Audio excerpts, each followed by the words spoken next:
listener, if you don't know a sacred truth, it affects some basic things as regards your relationship with God. But to make disciples of all nations is actually what God is after. And so recalibrate our minds to reality, spiritual reality. And so if you never journey into God sufficiently, you will be carried away by the hypocrisy of religion. Let's just go to church. I'm a church goer. I'm even a worker in church, but there's no reality, no substance. No substance. If you ask the average Christian today what Jesus has been teaching him the past 1 week, there will be problems. There will be all kinds of excuses, all kinds of stuttering. Because, what we have been told the past 20, 30 years, when Christianity started, dangling, was that you just need to be a good person and read your Bible and go to church. But if that's all there is to Christianity, I'm not part of it. Christianity was actually supposed to be pilgrimage, a journey of adventure, spiritual adventure and encounters. Jesus received a signification in his heart that in less than 4 hours, he will be arrested and he will face his greatest trial. And then he told his disciples, my soul is greatly troubled. Stay with me. So he took the three of them, Peter, James, and John, to come closer to his secret place where he went to pray. And he went there, we have seen that scripture before, and he prayed so earnestly that his sweat was dropping like blood, giving us a model of spiritual warfare through prayer that is required to overcome the trials of your life. And so when he came out of the grove 3 hours later, because his disciples could not pray, they were all sleeping. And he came the first time and said, Peter, now you where they make mouths. You pray for 1 hour. And they were like, He said, okay, watch and pray, lest you fall into temptation. I know you want to tell me that your spirit is willing. I know. Your flesh is weak. I know. My own is the same thing. I am greatly troubled, but I have brought myself to the place of prayer. Then Pilate entered the praetorium again, called Jesus and said to him, are you the king of the Jews? Jesus answered him and said, are you speaking for yourself about this matter, or did others tell you concerning me? If you notice, Jesus did everything possible all through his 33.5 years on earth, not to reveal himself as the Son of God, except when it became very, very necessary as a result of people's query. People's unhypocritical query. One of them was the man that was born blind that he healed, who later came to him, and Jesus said to him, be careful not to sin again, lest a worse thing comes upon you. And then he was like querying Jesus, are you the Messiah? The Messiah is supposed to tell us what to do. He said, if you know who the Messiah is, the Son of God, tell me so that I can worship him. Then Jesus said, I that speaketh to thee, I am he. At another time, he told the Jews, are you angry because I said I am the Son of God? He posed it as a question. Outside that, it was people that discovered he was the Son of God by the revelation of the Holy Ghost. Peter. His mother already knew from the announcement that was brought by the Archangel Gabriel, right? But the Bible says she kept it to heart. Till tomorrow, Jesus will not go around forcing people to believe in him as the Son of God. He will present the gospel through his servants and allow you by the Holy Ghost to discover. I'm telling you, this is the reason you will have people on earth who were in church to face the Antichrist. There was no real connection, but there was connection to church, connection to the Bible, connection to men of God. but there was no real personal connection to Jesus as the Son of God. The very thing I'm trying to fight. For the world to come to this realization, because it changes everything. For this cause, for this assignment, I was born, and for this cause, I have come into the world, that I should bear witness to the truth. Everyone who is of the truth hears my voice. One of the greatest responses to divine utterance was made by Pilate.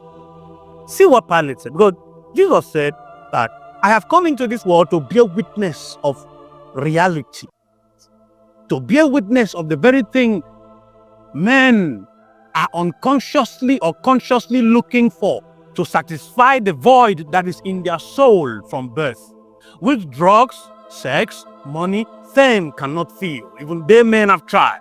He said, I came to bring that very substance. It is called truth. Because he declared himself the way, the truth, and the light. Now, because every sensible person at one point or the other must have asked himself, what is the truth about life, about God? What is reality? Pilate proved that he was an intelligible human by reason of the question that he now asked Jesus as a follow-up to what Jesus said.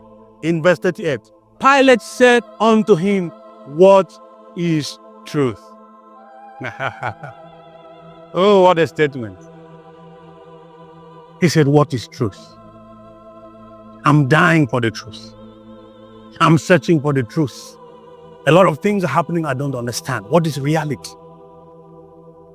I am Pilate, the governor of Jerusalem. But there are so many dreams I don't understand.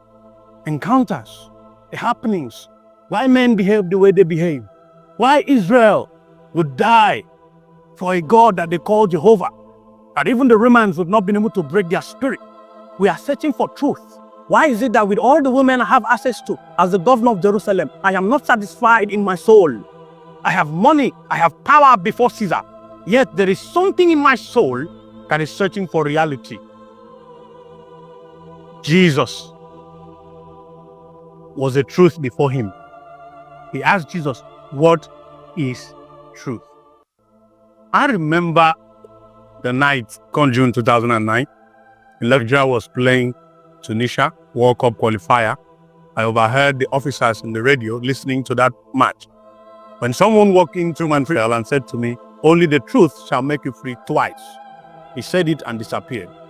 I initially thought the truth that he was referring to was the whole truth about the case that made them to lock me up. It was later I discovered that he was referring to himself.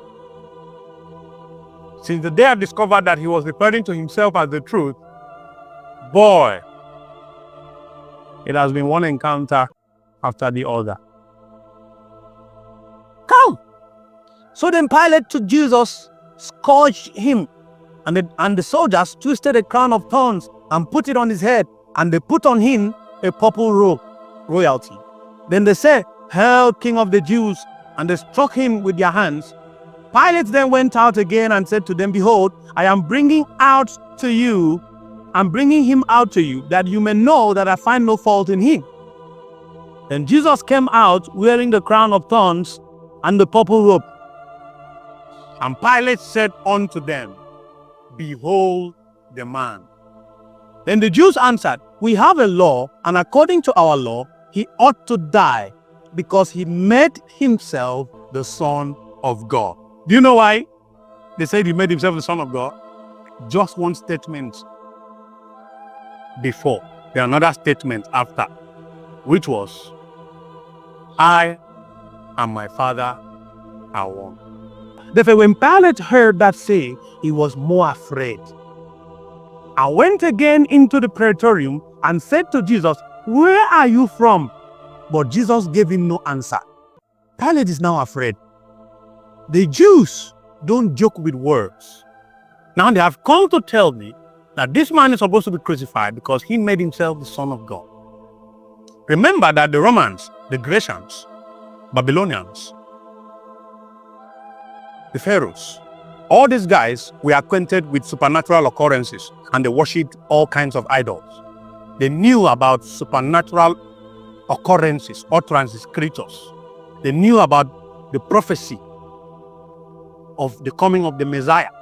They saw firsthand how the God of Israel proved himself over the years to be the master over every other god. So this kind of statement would not be reckless. It will carry substance. And so he went back to Jesus and said, see, please tell me, where are you from?